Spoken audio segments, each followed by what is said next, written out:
you're out there. You're listening. You're afraid. You're afraid of us. You're afraid of change. I don't have a crystal ball. I can't see the future. I'm not here to tell you how this is going to end. I'm here to tell you how this is going to begin. I'm going to start this broadcast, and when I do, I'm going to show these people what you don't want them to see. A world without controls and boundaries. A world where anything is possible. Hey guys, how you doing? It's Tom. It looks like President Trump's strategy of speak loudly and carry a big stick is starting to work with North Korea.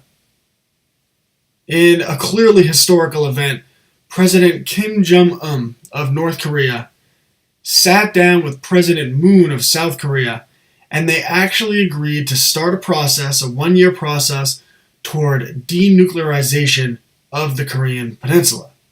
Something that is truly remarkable, something that was unthinkable going into the 2016 presidential election, coming into this year, even as early as last month. To think that the Korean Peninsula, and crazy Kim Jong-un would agree to a process of denuclearization was, I don't think anyone could have saw that coming. But apparently, Trump's strategy is putting enough pressure that it's actually working. For the last year, Kim Jong-un and President Trump have essentially gone back and forth threatening to nuke each other.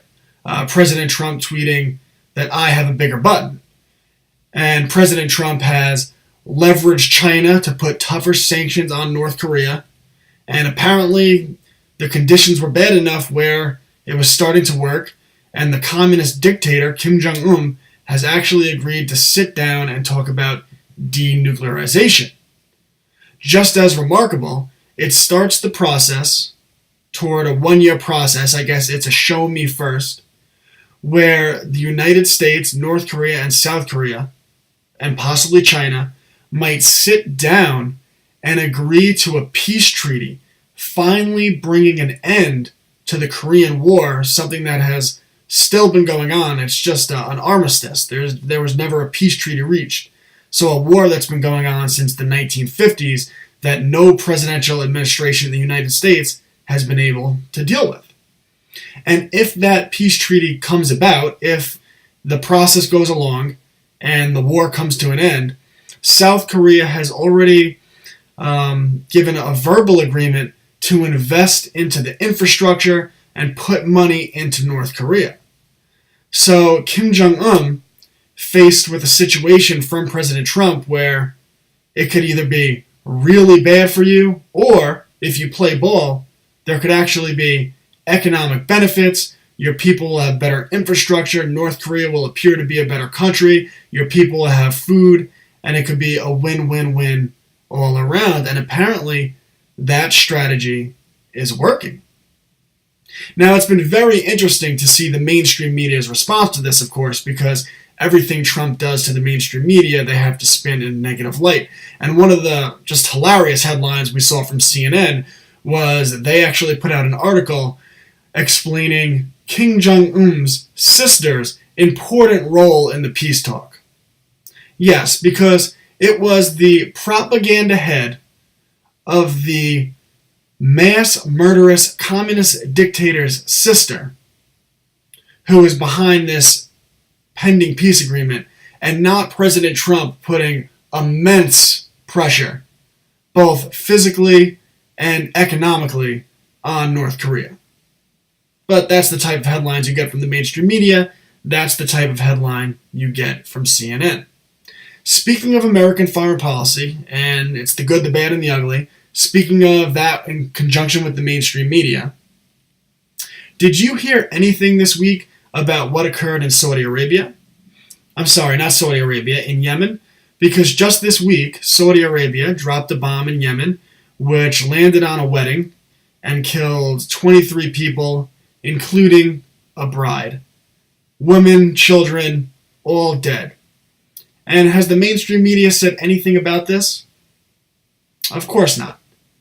And this is the same mainstream media which attempted to get the public to accept a full-scale invasion of Syria using the emotion, the outrage over the alleged chemical weapons attack that allegedly killed children in Syria. So don't let the mainstream media ever fool you that they actually care about children. They just use children to push war.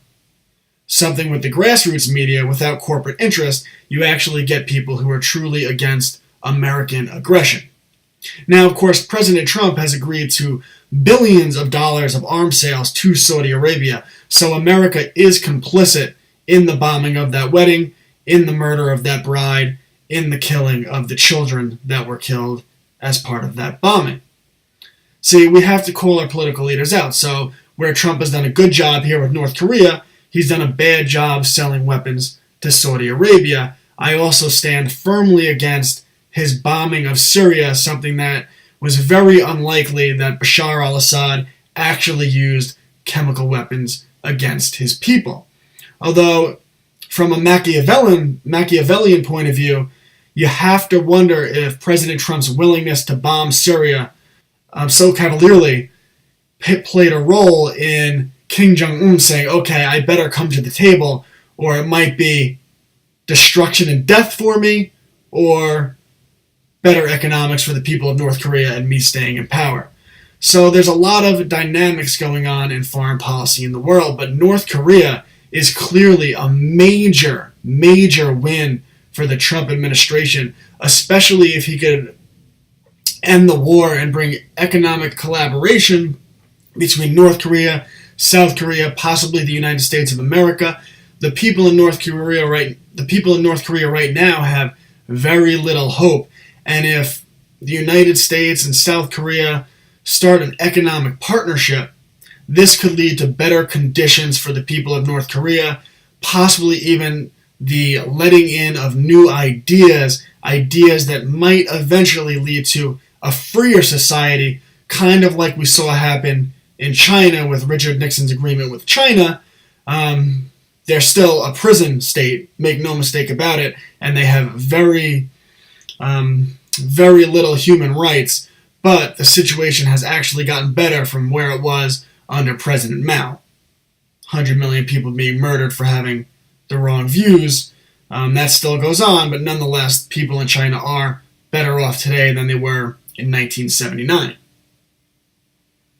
So, with all of these developments, and what's happening in North Korea, this being a major win for the Trump administration, the Trump administration has a really great opportunity. One, they've shown that, or at least President Trump, I don't even want to say the administration, the Trump himself has shown that the art of the deal works in practice. And he's shown that his strategy of speaking loudly and carrying a big stick is working. If that's not evident by what's happening in North Korea, just look at what happened with Syria. I mean, Russia basically drew a red line. They say, if you bomb Syria, we're going to attack you. And President Trump bombed Syria and Russia didn't do a thing. There is a healthy fear and respect the world has of President Trump. Now, we, the American people, need to apply pressure to him. Remind him that he ran on an America First platform and that the American people don't want nation building and don't want foreign intervention. And if we are able to get through to President Trump, which I think the grassroots media has been instrumental in stopping a full-scale invasion, reminding President Trump that an attack on a full-scale invasion of Syria is wildly unpopular, and the grassroots media base that got him elected will completely turn on him if he continues to pursue that agenda. And if we continue to remind President Trump of that, and if he sticks by what he said he was going to do just a week before the alleged chemical weapons attack, which was he fully planned on pulling the United States military out of Syria. If we could hold him to that, if he could return to that, because even with the bombing of Syria, right, they bombed the alleged chemical weapon plants, there's been no announcement of the American military, of course Trump, the commander-in-chief, now pursuing regime change in Syria. And if we could get him to hold true to his original statements and his campaign promise of America First, if he could bring peace to the Korean Peninsula, if he can pull the troops out of Syria, pull the troops out of Afghanistan and Iraq, end the war on terror. And we should make this be known to him.